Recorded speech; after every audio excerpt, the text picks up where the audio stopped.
time to adjourn this workshop session. Regular meeting. Board of Commissioners, Mr. Five,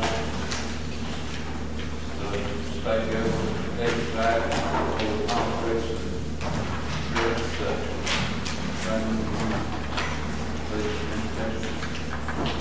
Merciful, gracious God, we thank you for this day, Lord. Lord, we thank you for the rain, Lord, that we need you much, Lord. You know, merciful God, Lord, without you we could do nothing, Lord. And we just ask you to go with this board through this meeting, Lord, that we will do the best for everybody in the county, Lord. We know, merciful God, Lord, that you're the maker of all things. And we ask you, Lord, that you can just be with us always when we're trying to talk to people and trying to help them. Lord, that you can pour your blessings out on our county, Lord. And we know, merciful God, Lord, that you're the beginning and the end, that we thank you, Lord, for your Son that you sent, that we believe upon him, we've been saved, Lord. And may eternity with you, Lord, and we thank you for that. Lord, we especially ask a prayer tonight, this evening, Lord, for one of our ex-council members, Brother Billy Howard, Lord, has had heart surgery, Lord, and we lift him up to you, Lord, that you put your healing hand upon him, Lord, and all the other cancer victims in the city of Canton, in the holy name. Amen.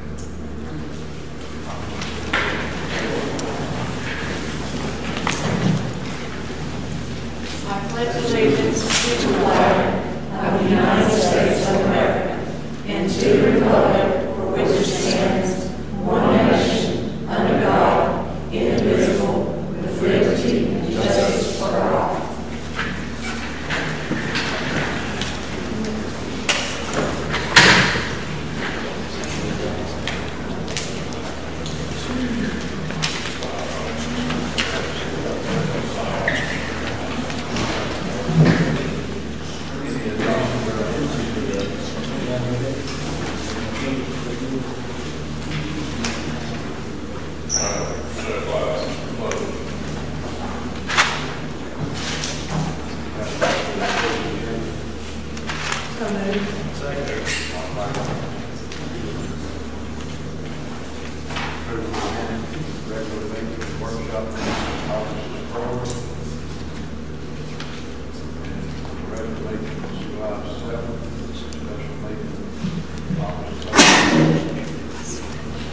Make a motion to approve.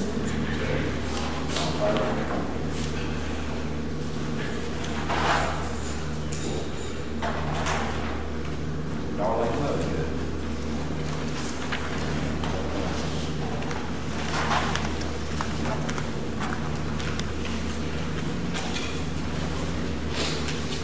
Like he said, I'm Darlene Levengood, and I'm here with Ruby Turpin, and we are with Operation Yuletide Helpers. I don't know if many of you are familiar with that, but we want to thank everybody that's helped us in the past with it. What we are, in 2009, Ruby went to the Department of Social Services to ask them if there was anything she could do to help them raise money for the local children in Marion County for Christmas. And they informed her that they were dropping the program and was no longer going to be doing it. So she decided to look for some of the church members, and we decided to pick it up and do it ourselves. And the first year that we raised money, we raised enough money to provide Christmas for 118 children. Every year since then it's grown, and we're averaging about 200 children a year right now, which is, without any other cost, $30,000. And that's our goal.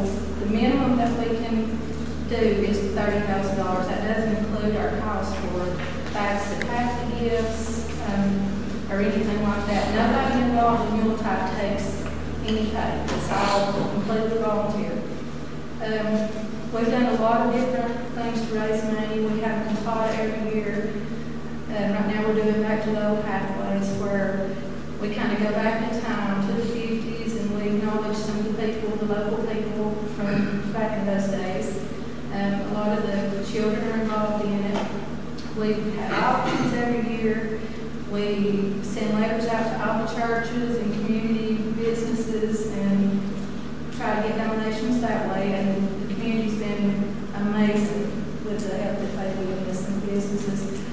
We've had bake sales, we've had yard sales, we sell barbecue plates every year. We do a Christmas club every year to try to get attention to what we're doing. We've done so many things I can't even remember them all. We had a Barney Fife impersonator come, and James Rogers from Dollywood came and put on a show last year. A lot of the churches have been a big help. Stanley Furniture was a big help to us. They donated furniture every year for our auction, which we don't have that anymore, so that's not hard. We try to spend $150 per child, and what we do is we bring the gifts in and we put them in a bag. We don't wrap them so that the parents have an opportunity to see what we've got. We make sure that they have a coat and shoes, something that they need, but we also try to give them something that they will enjoy, a want item. We spend, like I said, $150 on them, and then if there's something that we're short on, like we have sponsors as well, and when they bring their stuff in, if there's something missing, we try to add to that to make sure that they have what they need first. The children do not know where the gifts come from. They ask you to give gifts to their kids on Christmas morning, just as if they had bought them themselves. It's very discreet. Nobody knows who's applying unless they happen to show up at the same time in the basement to turn in their application. We try to give all the gifts out by the middle of December so that the parents have time to wrap them and look through them and make sure that everything fits.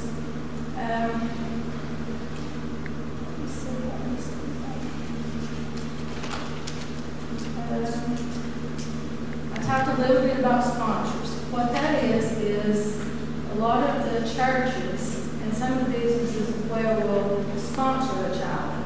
They take on the responsibility of giving the money and shopping for that child, and then they'll bring it to us, and we take all of the gifts and we go through everything, pull off all the tags, the barcodes, the price tags, to make sure that the child gets the gift. We want to make sure that it's going where it's supposed to go, and I don't want to say that it doesn't, but we have to make sure. Some other sponsors that have helped us in the past is the group of Mini Coopers that come through every year. Toys for Tots helped one year. They made a pretty large donation of toys. That was a real big help. I think that was the first year. Is there any questions? Any help that we can get is just, it would be a great help because, like I said, the needs get bigger every year, and it's getting harder and harder to raise the money, especially since some businesses and local people are hurting too. So, we do everything that we can, but we have to rely on the help of the government too. So, no questions, I guess that's it. Ms. Logan, how much of your goal, you said your goal was 30,000? How much are you short, or where are you at with that now? We're just beginning this year. We're running a little bit behind. We're usually well into it by this time every year, but this year Ruby lost her sister, so that's kind of thrown us behind a little bit. We've got About $1,400 all we have right about now. $1,400 in the bank. And if we end up getting money that comes in after the deadline, it goes into the bank for the following year, yeah.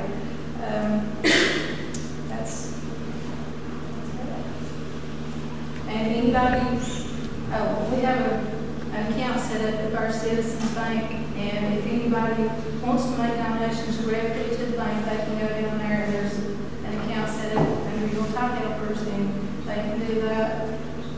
You can tell who you are, or you don't have to tell, and it's up to you. But we kind of like to know who makes the donation so that we can send a thank you letter and acknowledge that we appreciate your help.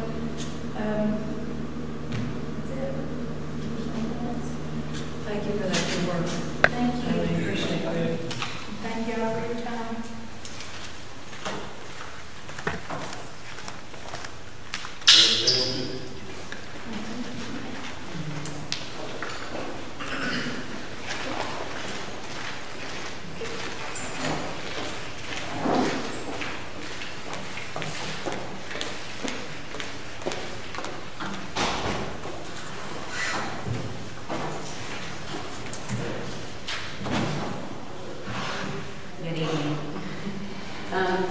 here with Beth Fields from Stokoe Valley Center. We have a couple of our board members here, and Melinda's our program director. And what we're here tonight to request from the county commission is endorsement and approval of our conceptual master plan for our site. Back in May, I had brought the board, I think except for Raymond, copies of the draft plan, and we have the final plan. It's been in the paper and on our website.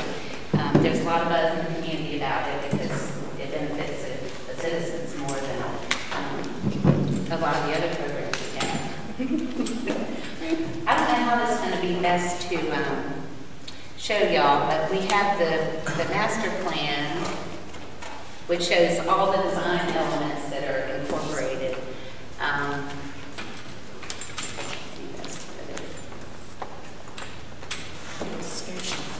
So I'll kind of show you, this is the main building and this is the gym. And this is the existing playground, which we replaced a year ago, May, from the playground that was out here. And this was all private donations for the playground. So that's where this idea kind of came from. It was funded by a grant from the North Carolina Forest Service, the U.S. Forest Service, to the Community Design Assistance Center at Virginia Tech. And the students came with their design folks and did the plan.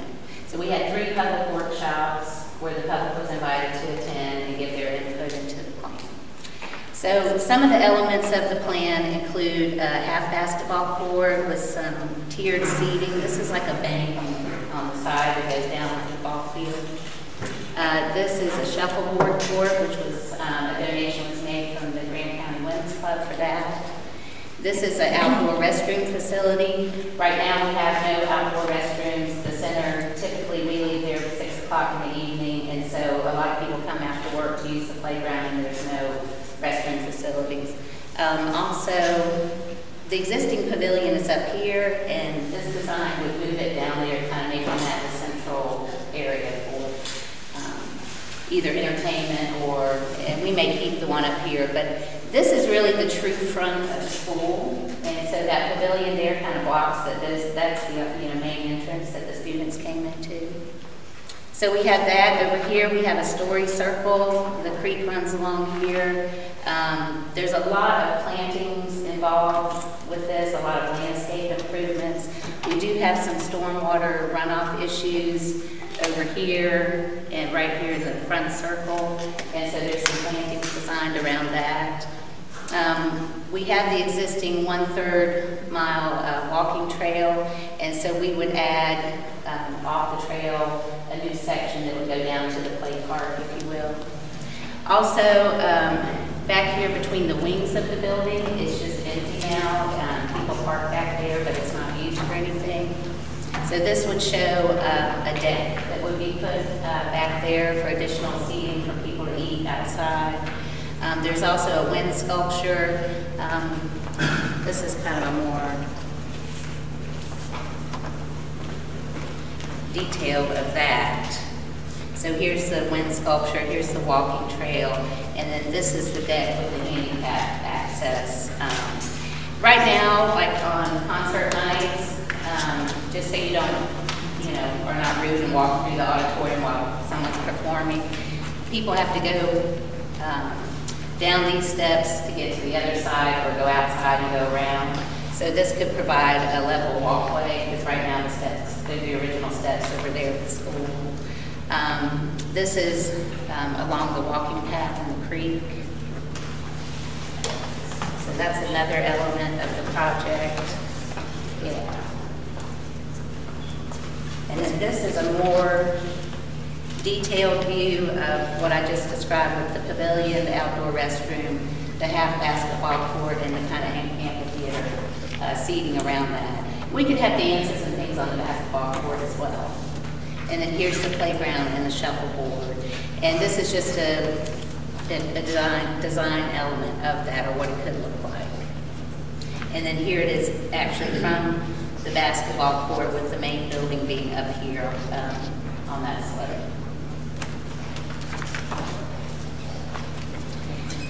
Yeah. And then this This panel that I'll show you is actually back here in the corner, and this backs up to Crispin Crisp property, Ricky McCracken and Joyce Jenkins. And this will be a wind garden area. On this plan, it shows a circular where you go off the path, and there will be the wind sculpture in the middle, and then have some seating, or just kind of like a tranquility garden area. So we've changed that a little bit, and it will now come off the trail more. There's a natural slope there. It will come off more and encompass this whole area, with the wind sculpture being in the middle. So the other concept, which came out of, I think what Ryan was here presenting, I came in at the end of the comprehensive plan, and through the opt-in process, there was the idea of some cabinets at the center that could be used for tourist lodging or artist residencies. If, you know, when we renovate the gym, people could live there and have studios in the gymnasium is one idea that's been passed around. But it could definitely be cabins for people to stay when they come to see a show or take a class or something like that. So we thought we would incorporate that. That would be something further down the road. But those are the major design elements. There are some other, like I said, plantings, and then addressing, you know, this is gravel right now instead of paved, and just kind of cleaning this area back here. But one thing we did decide during this plan and in the public workshops is that we will completely block this area off from any parking or anything like that for like our Harvest Festival or the Bluegrass Festival. So we have been working on securing additional parking in the valley, but just to make it a more safe place for the kids to be and their parents. Like I said, we're here this evening to ask the commission to adopt the plan, endorse the plan. The main thing is that our lease with the county requires that any new construction has to be approved. And we have funding for, well, we have partial funding for the restroom. We have partial funding for the basketball court. We have funding for the shuffleboard, and we have funding for the wind garden, or some funding for each of those. But we would like to start submitting grant applications, especially for this deck area here. And then the flagpole is out here, and the old playground used to be here. We want to relocate that again to showcase that this is the front of the building. And then also the new pavilion. We'd like to seek some grant funding for that.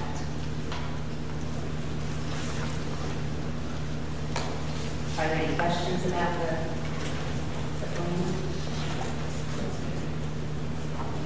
I think that's what Ryan was talking about too, that each segment, you know, like Antigua, and I think they're working on a plan now, and Robbinsville, I know it's at the TVA, and they were talking about the amphitheater in Robbinsville. But I really think out of all the things that we do at the center, this is most beneficial to the citizens of Graham County because it can be used as a recreation area.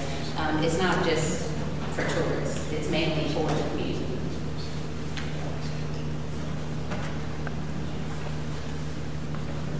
Thank you very much for your time.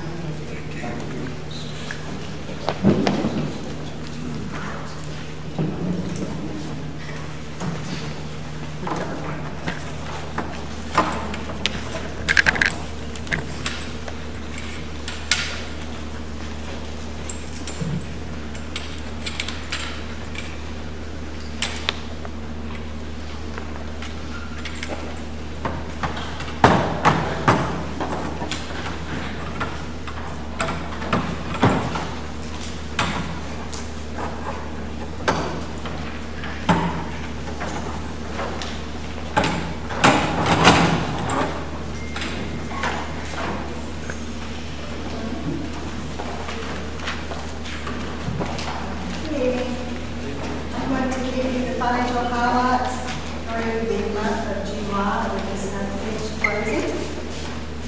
Going on page 1, you will see at the bottom of the page in yellow, our cash balance in the general fund checking account closed at $4,906,903. We're a little bit below this time last year. We were at $5.1 $1.5 million.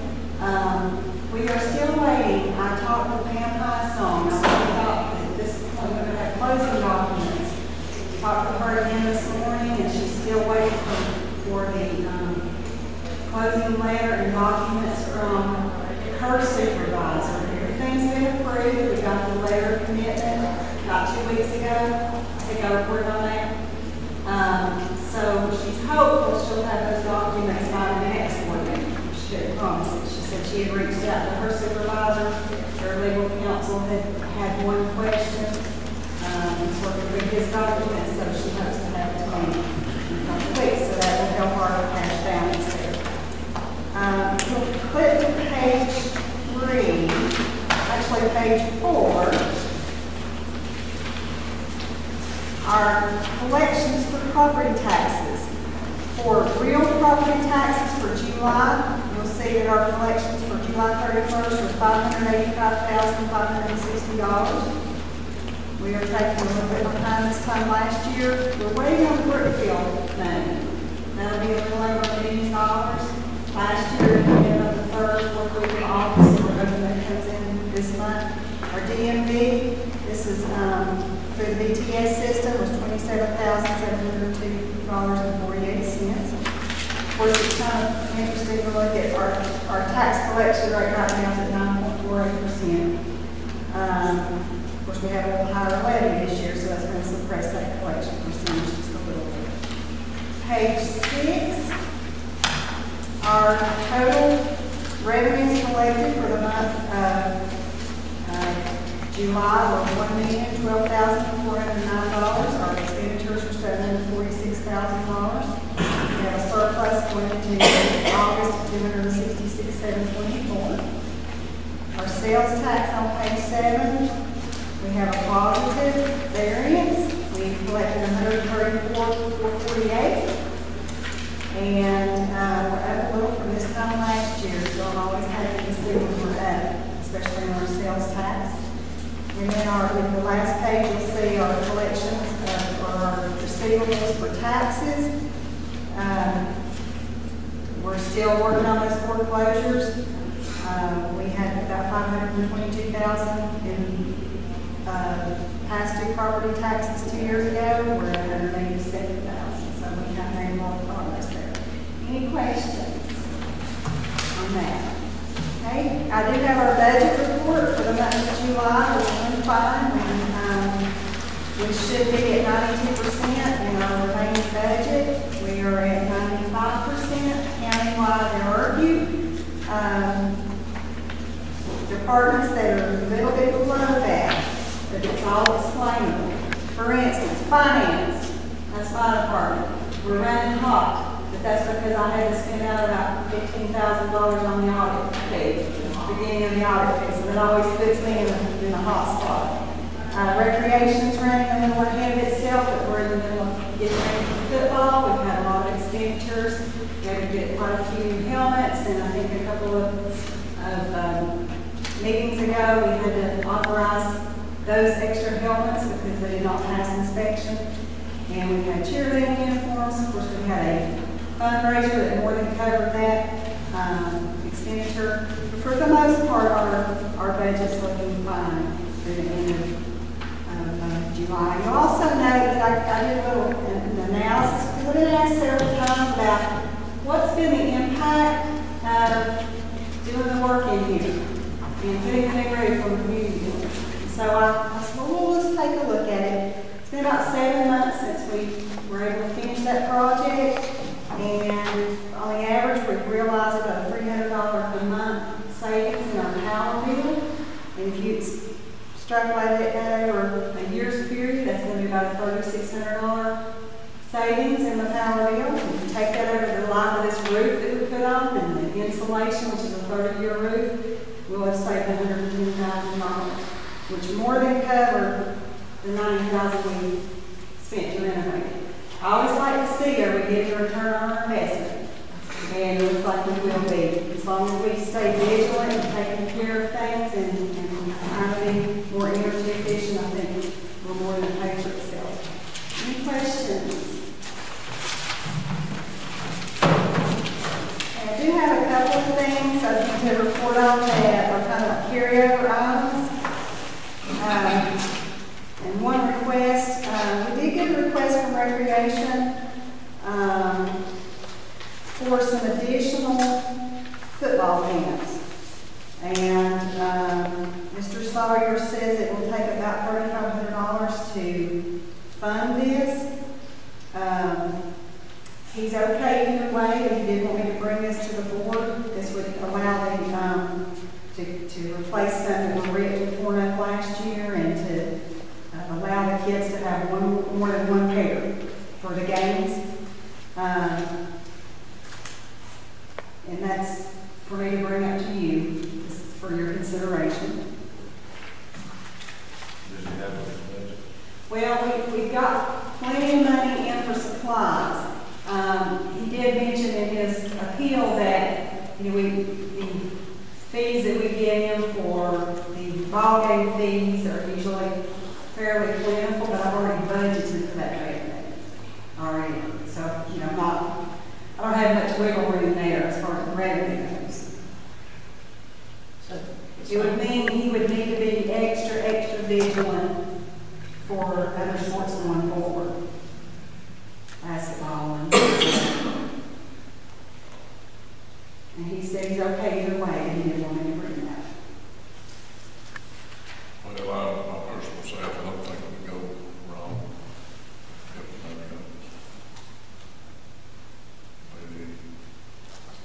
Did you project revenue higher than last year since it had so many more kids? Not much. I know it's It could possibly probably have more. He may, yeah. Because we left it flat, not knowing how many we were going to have. We do have an excess of kids, a lot of kids this year. A lot more than last year. And they play? They do. They pay the fee. What is the fee? The fee is, it's $80. Yeah.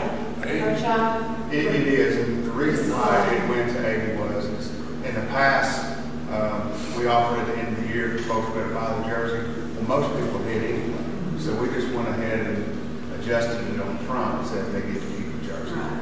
And then some folks, didn't have the cost, so we just went ahead and they get to keep the jersey, and it's purchased with their sign-up fee. make a motion, we go.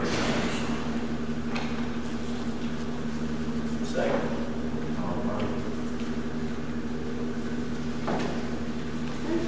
A couple of weeks ago, we talked about the cardiac monitors, and if you'll recall, to purchase the cardiac monitors would be a little less than $91,000. You asked about getting trade-in values. We have one E-Series monitor that they're willing to give us $1,500 for. We have two M-Series that they're willing to give us $500 each for. So that would be a total trade-in of $2,500 if we trade those. Good with that? Is there other, at one time you all discussed if there's another department that you know of that's starting up that you assist with those? Is that the same equipment? Or is this equipment better than being rid of? I would have to reprogram.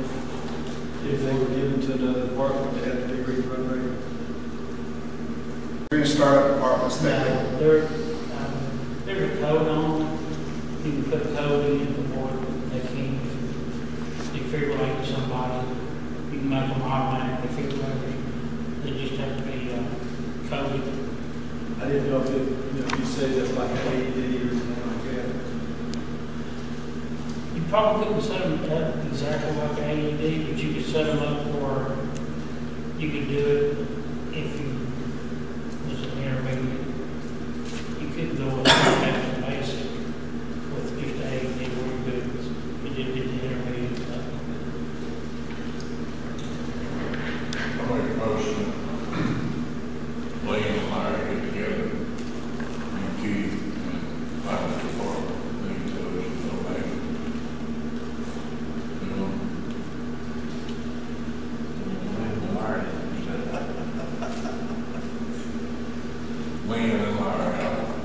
That'd be fine. be tracking all of it. Lane, oral, Keith,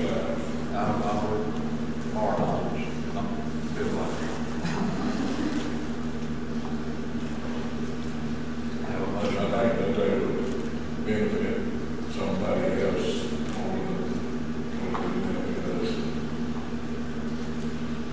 The training. We have a second line, I'll find the letter. Right.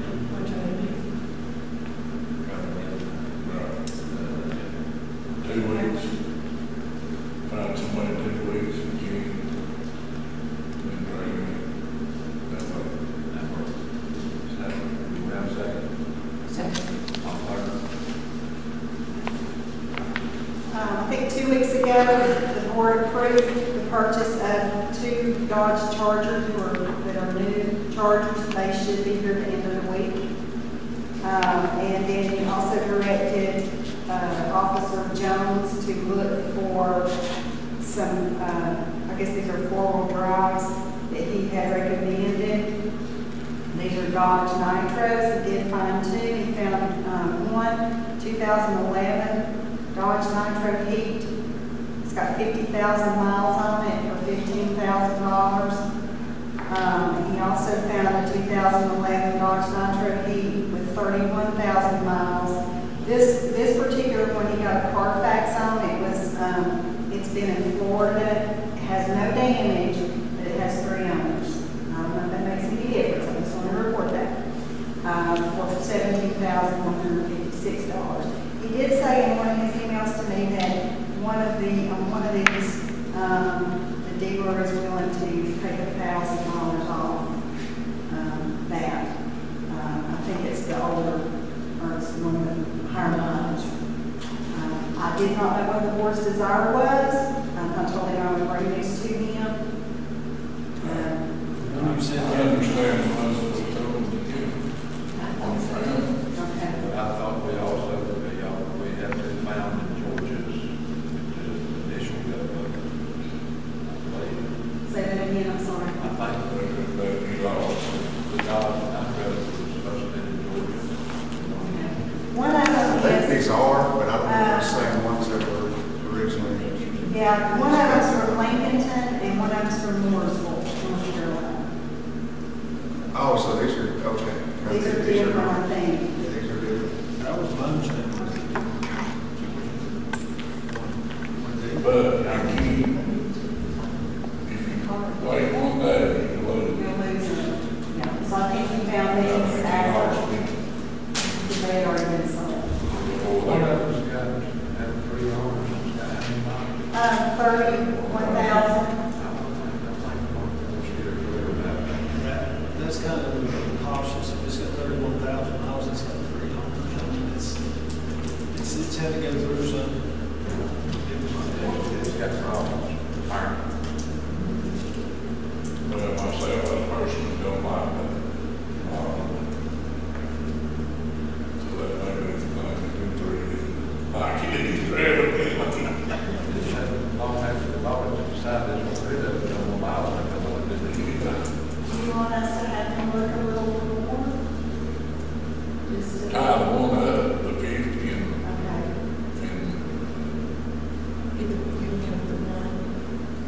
but did the Carfax, or they didn't say that there was something wrong It with it? shows no loss issues, no damage issues, no airbag. It's not been wrecked. The warranty's expired on it. Show them some of It that just shows work. vehicle sold. It had been in Ohio. It was in Michigan, and then it's wound up in Florida. I guess it was auctioned. I'd say get the one with 50 on it, I don't know. 2 more things. I do want to report, got some good news. The transit department, all of the transits in North Carolina are under a safety audit under DOT, and it's been quite rigorous. And Ms. Calder has spent hours, literally hours, getting ready for it and making sure everything's good. We came through with 2 minor issues that are easily corrected. They don't even require a corrective action plan. The official from the state was highly commending Grant County. He said that we had the least number of issues of anything they've done yet. So I am so proud of our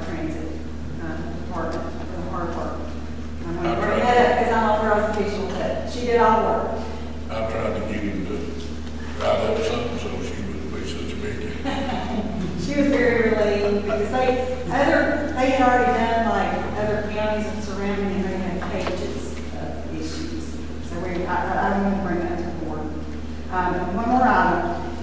If you'll remember in budget, we had a discussion about Special Olympics, and I reached out to the superintendent to find out if Special Olympics will be, was to be sponsored and located, the regional Special Olympics to be in Grant County this school year we're in now. At that point, we weren't. Clay County has declined to host Special Olympics this time. They had said they don't have the money or the resources to do it. So it is going to accelerate into this school year for Grant County.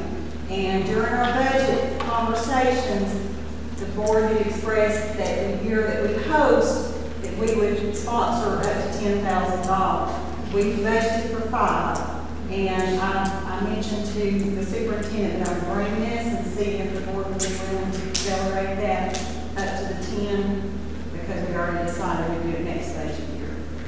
Well, Since we're going to host it. I'll make a little comment on that. If you've not ever been to one, you don't know what it means to be kids. I've been to several of them. I've been to Clay County, I've been to Franklin, I've been to here. All of the kids. When I rode for transit, I make a motion to give it to them. Second. And if you have never attended Special Olympics in Grant County, you have missed something very special. I've gone statewide, I've gone all over the country for Special Olympics, and nothing's ever compared to what Grant County does. And so I'll be glad to let her know that this was. That's all I have. Thank you.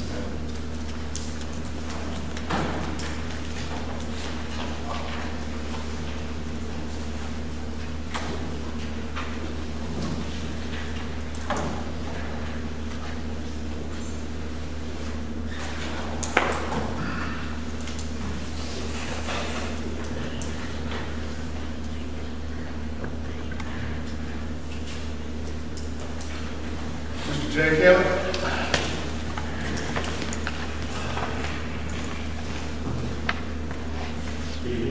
There you go. Like most people, I've heard this corridor K issue kicked up and down the road so many times and so far that you probably can't even read the can anymore. And I think you'd be doing the people of Graham County a great service if next November, when the election for the presidential election comes along, there'll be a lot of other issues on the ballot. There's probably maybe what Congress will be for re-election, and there's probably going to be some state changes to the Constitution. There's a lot to vote on there. Why don't you, for this county, get put on there, very simple, do you favor Corridor K? Yes or no? And then you got something to work with.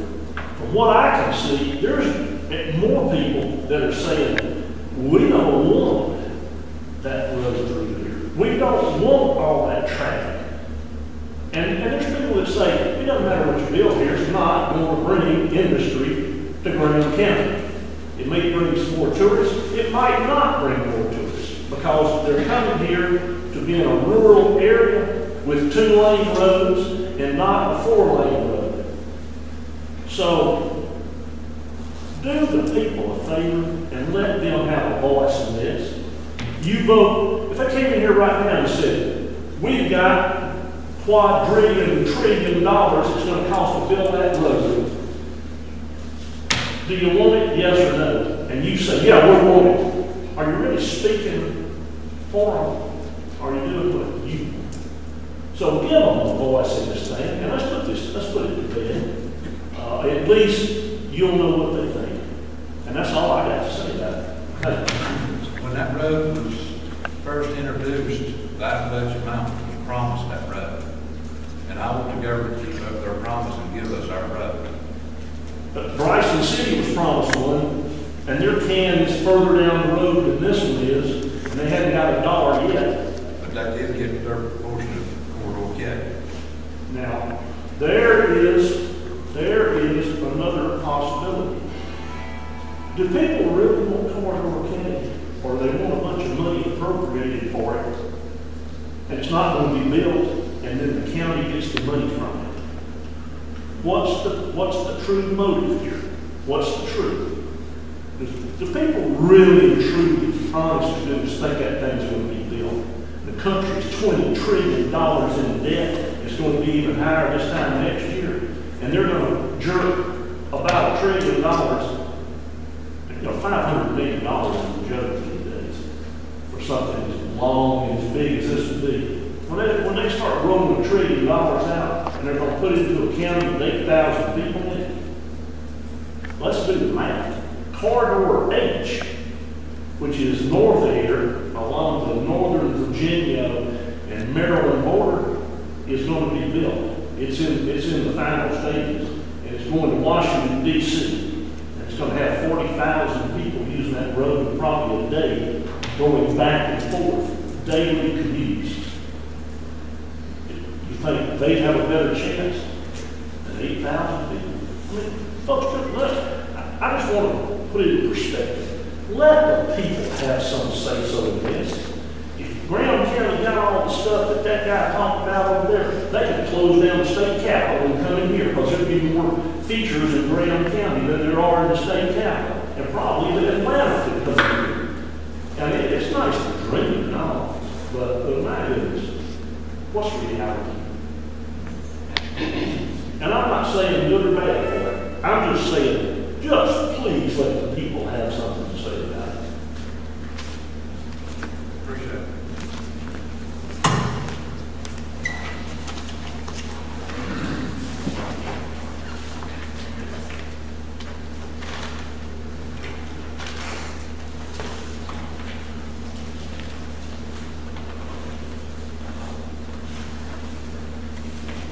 Good evening. Discussion items. Tonight, releases and discoveries. Releases total $2,294.67. Discoveries total $2,017.08. Second. Senior Center. Juan Hill, Director of Senior Center, has got some slots of individuals that she serves, clients at the Senior Center who have either moved away, no longer attend, one of which has either moved out of the state. She does not have a policy approved by the Board of Commissioners in place to where those individuals are absent from the Senior Center for, say, a 30-day period, besides for a medical reason, that she could not provide that slot to someone else on the waiting list. So she needed this policy in place. Make a motion to adopt this policy. Second.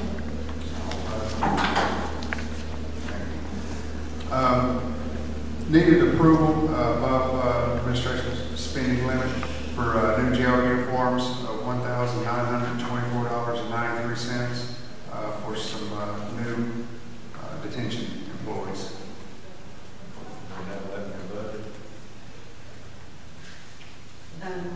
They do, they just don't have, they just need to be watchful about having more. Yeah. Because they'll be out real quick if they're not careful. But is it put their names on the key turning in, so Be careful. many people want to squire somebody else's names. That makes it good.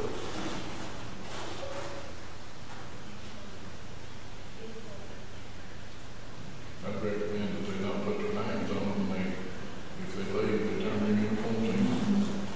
Would it be a circumstance where you want me to look at a lease? Because I mean, there are companies like, such as the company that we lease our uniforms that may have an opportunity to lease that type of uniform. Well, I don't know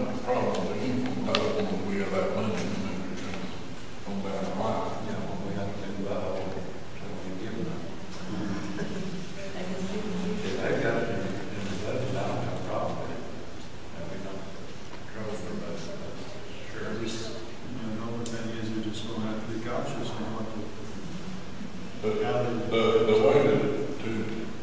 that all the time, years ago, they had a name tag. They put on the shirt. If they left, they turned their stuff in. And somebody else, that would be cheaper than to keep buying.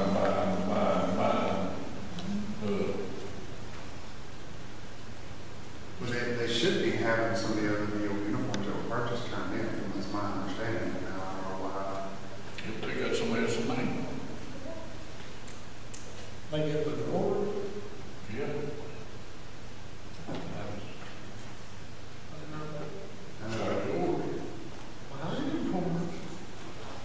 But the name tag would be sufficient, and they'll have the name on the shirt, and they know that when they got through, if they left, if they quit, got hard or whatever, that they keep a record of what they got.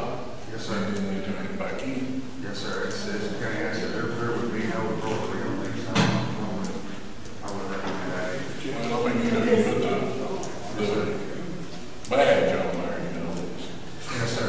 That's gonna leave them $900 for the rest of the year. In that line item. Check, Craig.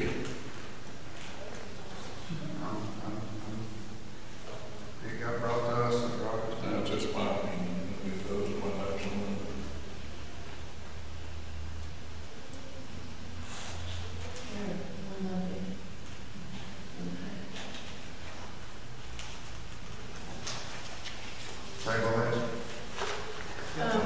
table it. Check, and if you can get them cheap. Okay. We'll find a better deal on it. As far as I'm concerned, you got the thought to take care of it, but, you know, have names and board that we fixed on. You order that? Order them one name tag apiece, and that's it. If they lose it, I love it. Help on your name. Yeah. Okay.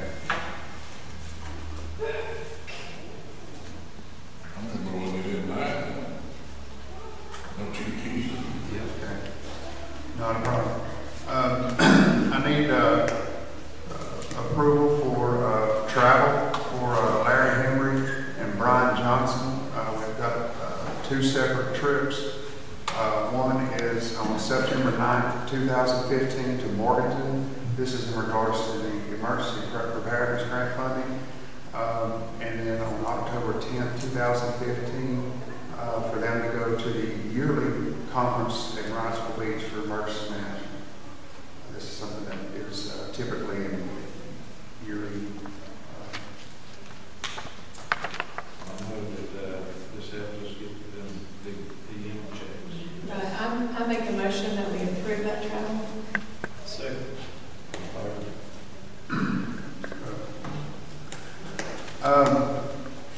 Next item is just for your information, the items, surplus items that are items for sale, that will be held Wednesday, August 26th from 12 to 2 p.m. By public sale bid on those level items at the upper plant. Just for your information. Let me ask a question. Yes, sir. I seen that. At 2 o'clock, when they turn the bids in, go over the bids right then. Yes, sir. Let them get it out there right then. Yes, sir. Get it out of there. That's what I do. Thank you. Yes, sir. There'll be no waiting around on that. Next is also for your information. The last couple of weeks in the last board meeting, the day after the last board meeting, I actually went to the conference with Golden Leaf to discuss the community-based grants initiative. This is the yearly cycle where they're actually in the Western North Carolina region. They do it as defined by the North Carolina Department of Commerce prosperity zones. It's this part of Western North Carolina, and there's a small county area on the far eastern coast of North Carolina. The we've structured the grants this year is that counties can submit up to 1 to 3 projects, and those 1 to 3 projects can total no more than $1.5 million per county. Each county is competing with other counties for funding. I think the total funding pot, I believe it was around $14 billion this year. So it's not every application is going to be a winner. They asked that projects would be ready to be implemented quickly to get going with those. Eligible projects in this cycle will include economic development projects, education, workforce development, healthcare infrastructure, other infrastructure type projects, and agriculture type grants. 20% cash match is required for the grant if it's awarded. Some of the cash match can be used as, say, we have a building, we buy a building, that would be considered an acceptable match, but, you know, in-kind labor, things like that, they're staying away from that. It's got to be really more substantial in what we're looking at. Only 501c3s and government entities are eligible to submit projects in each respective county. And the way Golden Leaf has decided to structure this is that any of the 501c3 or government entity, including school type entities, they want those entities to submit their interested projects through each of the county managers to Golden Leaf that will flow in that direction. So, and they have to bring those and have those submissions in by October 1st. And they're looking at having a timeline that's pretty tight because they want to be rolling out funding by April of 2016. So there's a series of pretty substantial deadlines, and these projects need to be ready to go in order to be considered. So that's for your information coming up. Those kind of things are going to be moving pretty quick as we start to work on these things. You'll be hearing more about that as it comes down. Next on the list is have a request from the Register of Deeds to purchase some furniture. Total request is $1,649.29. Again, this exceeds Administrative Office's spending limit. This furniture will be bought with Register of Deeds AEP funds, and so it's a special account that's set aside. She receives her reporting fees to purchase, and there's. Did they get the paint and stuff done? Got the paint and stuff done. They had a desk that came apart. We got that one taken care of. She's got some other needs. Space is tight in there. She's trying to create some additional room. That's for smaller tables. So it's not such a big table there. Trying to create some additional space.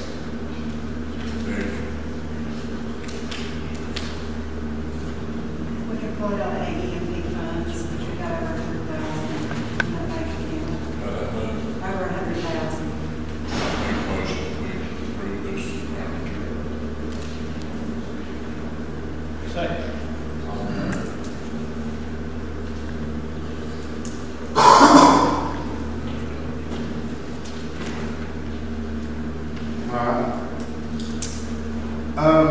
Next, as mentioned last meeting, the PSEP grant. We got this is for the 911 Communication Center. And Mr. maybe want to talk a little bit about that as well. We've got the letter from the 911 Board from North Carolina. They would like for us to provide a response and acceptance to that letter. And we need the board's permission to do so. We applied for roughly $5.3 million to build a facility, a large facility. What was awarded was a little over $3.4 billion. And in speaking with mission critical partners who have been assisting us through this grant process, they've assisted several other counties in the state of North Carolina with their 911 centers. They're very, very confident that we can deliver a facility that is going to be more than adequate to meet our needs for the amount of funding that we've been awarded.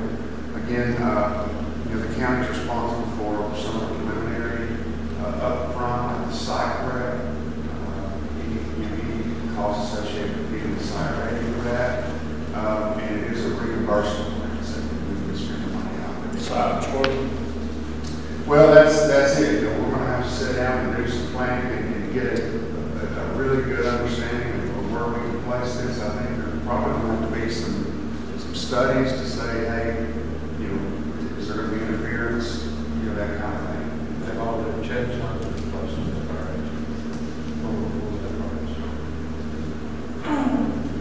We had Western Carolina Communications come out and do some testing on some requirement grant to feasible areas in the lots that were available. And common sense, the highest point will be the best place for the tower. And that's what they'll tell you. And line of sight from the highest point up there, you can see straight to what y'all talk about towers. The testing they've done, everything worked fine in that area right there. Other than that, I think there's documentation somewhere about how far you can build close to a certain power structure. So, and I did ask Mr. Kitty about that with Mission Critical. He was unaware of that, but I have read that somewhere, and that was something that we have to deal with. Other than that, I don't know, that there'll be a whole lot of restriction as far as, what studies will have to be done, from what he said. Did not come from the state, it came from Mission Critical Partners, which has worked with the NOAA board, and actually Philip sat on the board for about 3 years. So, but we'll get some more definite plans. How long do you think this process is going to take? The step we're taking today is either accepting the proposed amount or not. From that, when I send an email back, we'll be waiting on a contract from the 911 board. When you get the contract, sit down and go through that, make sure everything's acceptable, doable, and then we'll return the contract. From that, we will have to, we're supposed to do a contract with Mission Critical to do the actual project.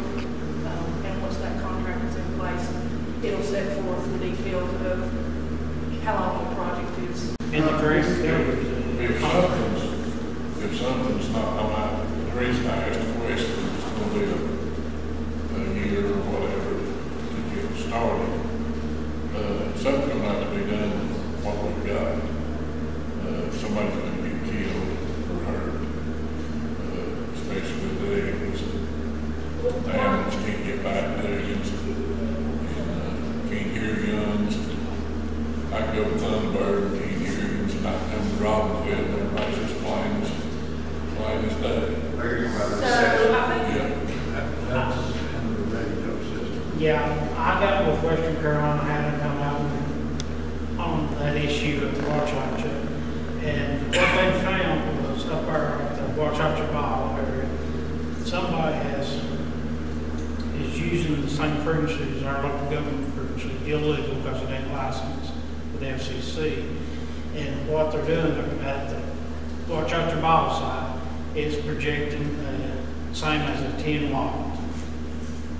And FCC walkie-talkie is limited to 5 watts. The mobiles and the pickup trucks, some of them's 20, 25, some of them's the higher. What that's doing is that 10 watt is overriding walkie-talkies. And if you don't have a real good radio or in a bad spot with your mobile, it overrides all that communication too. And what it is transmitting data is what they found out. It's like they said it could be a sprinkler system on a golf course. And it's reading data. And transmit for a minute, then there's a 3-minute pause, and then it transmits back for about 2 minutes. It can be opening and shutting gates at a water facility or a sewer system. So I've given contact with Brookfield and TVA. They've talked to them and made sure, which they didn't think they would do anything, you know, they wouldn't license with FCC. And they wouldn't them, they've talked to the town of Robbinsville with the new septic plant down, make sure there was anything with that, and then they did. They set the walkie-talkie up over towards Andrews, it goes away. You don't even pick up nothing over there. So they think it's back towards Tennessee, and they're calling several radio places over there that does the same work as they do. And we're trying to find out what it is and try to get them to, since it ain't licensed, it wouldn't be no problem for them to change that frequency if we can find it. If we can't run that down, some of my guys, I've had them trying the EMS channel that we've already got a license to. Our EMS channel was used to call the hospitals, but now the hospitals is all went to Viber radios, so that channel ain't being used a whole lot. So that might be something we're looking at if we can't find out what's doing that trend. And at that point, it'd just be a cost of changing a lot of the pagers if they can accept that EMS frequency in the pagers. But as far as that problem, we've been trying to work on it and see what can be done and see if we can find out what's going on with that.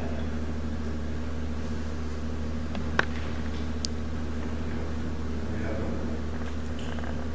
motion to sell this to the ground. So moved.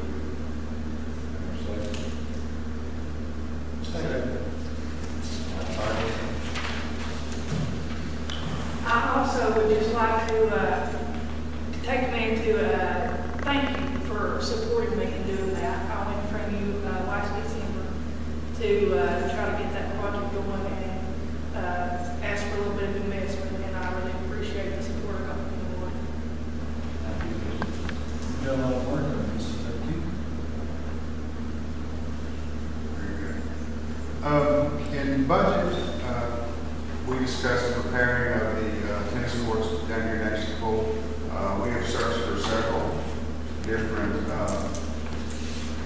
ways to fix that and address that.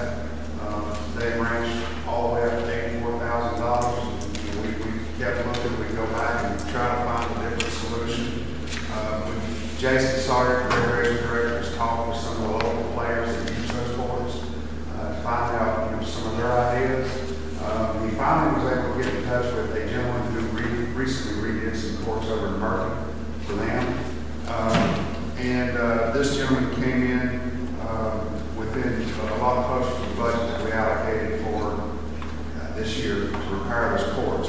The difference is, and this sort of came down to see if it would be acceptable to the Board of Commissioners, is that the recommendation from some of the local tennis players is that they don't use the far court. They don't use all three courts. They mainly play on the first two as you come in. And the ones in there with the basketball goals, they hardly ever use to play tennis on. The proposal that came in from the gentleman who had repaired the courts over in Murphy was at $25,000, which I believe is right at what we budgeted. Is that not correct, Becky? To repair the courts, and it's a long-term solution. He has a expandable crack ceiling and filter there, and to repaint them. Jason visited his work and did over in Murphy. He said it was really, really good. Yeah, I like that one, And the other recommendation came from local tennis players was that look, you've got that basketball court area right there, which you see a lot of kids using and playing on, is to put up a section of fence and divide that between the two tennis courts, and then just refinish the two courts, and then have the basketball court area over there that we did not finish at this time. Perhaps happen next year. Well, that was why it was done. Basketball goals was put up because they didn't use the other. Okay. And use the two of them. So I wanted to, if this is okay with the board, we'll go ahead and get that rolling. that price for all three? No, that's for two. That's 1,000 lineal feet of cracks and repainting. But you learned that. I've got you a printout on your desk here of the,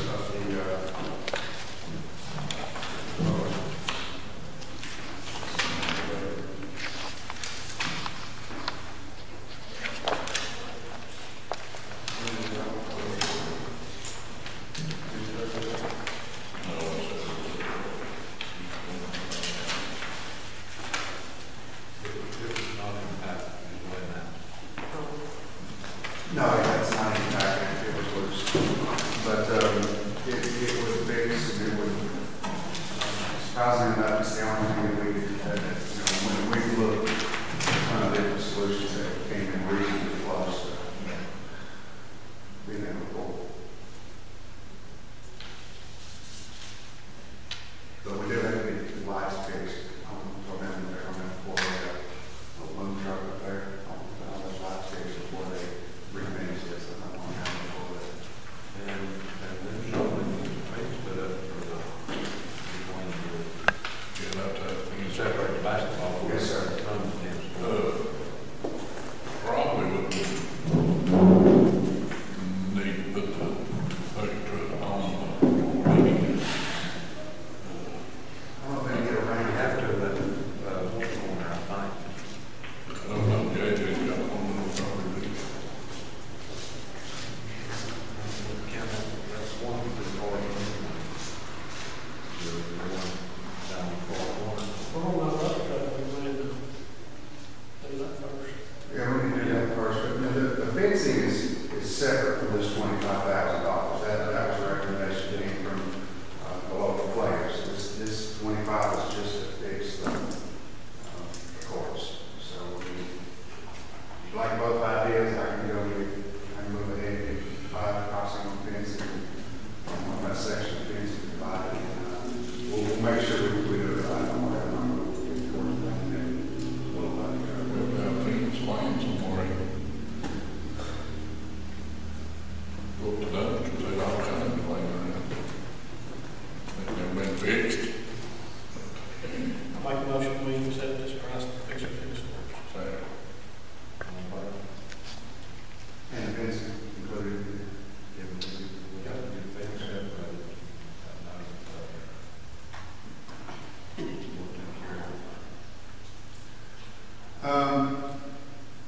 For your information, county offices will be closed on Monday, September 7th, in observance of Labor Day.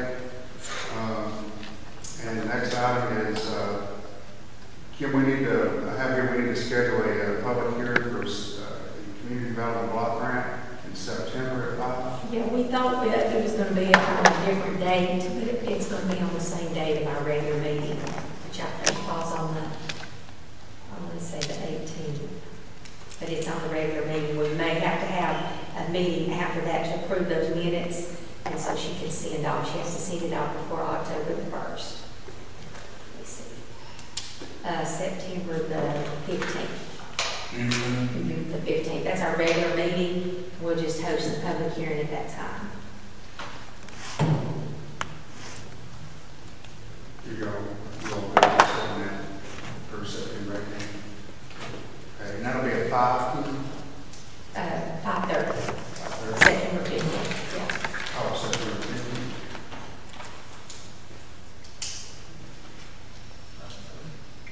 Yeah, our regular meeting starts at 5:30. Okay. I've got 4 items for of new business. Some of this came in today, and we just recently want to mention this for your information. First one, I'm going to go ahead. Ms. Loretta here, she waited patiently, and I certainly do appreciate it. Ms. Loretta, would you like to talk to the board? I think she had a request to use the community building for line dancing. And was asking if the board would be willing to waive the normal rent on the building. So I'll let you talk to them. You're welcome. Actually, I'm here to talk about Trump. No. I said before you go away. You sure you can talk about it?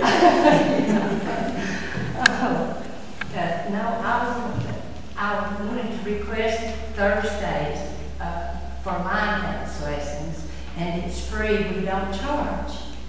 It's for older people, people with diabetes that need to exercise, things like that. And I know you put a lot of money in this building, it's wonderful.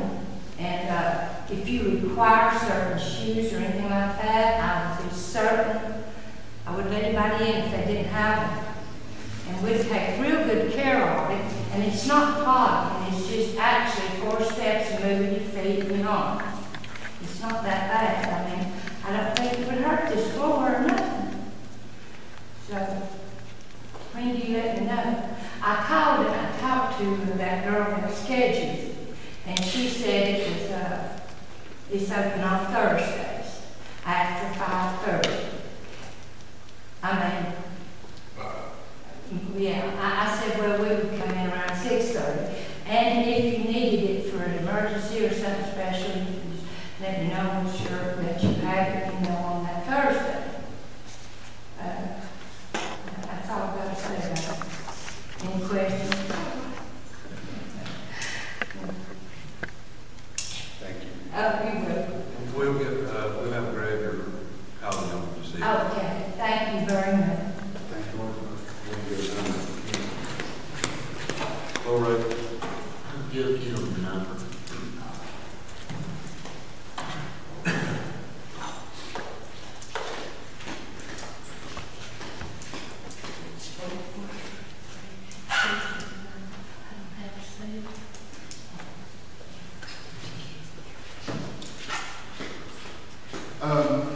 Next item, at the JCPC meeting, the JCPC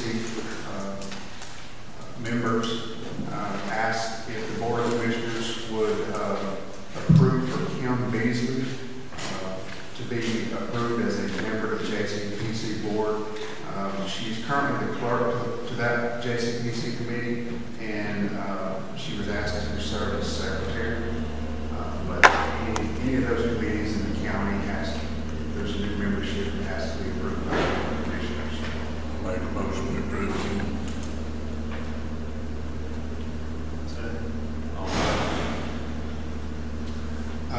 Next, the road naming board provided some nominations today. One is Willow Lane off of Slave Haven Road, and the other is Vincent Colvin Road off of Long Creek Road. Any action? So moved. All in favor? I wanted to provide you an update. I know that there's been a couple of questions in the past over the guardrail there at Lower Sars Creek on Highway 28. Request to get some guardrail installed there. Wesley Grindstack, they recently had a safety committee meeting, and that was an item that was brought up. His response to me was that he said, not to say it's a done deal, but he is fairly confident that the contract to install the guardrail on Highway 28 in the Sars Creek area would be funded, and the project would be let sometime after December. He thinks it will be funded in December, and then they'll start construction sometime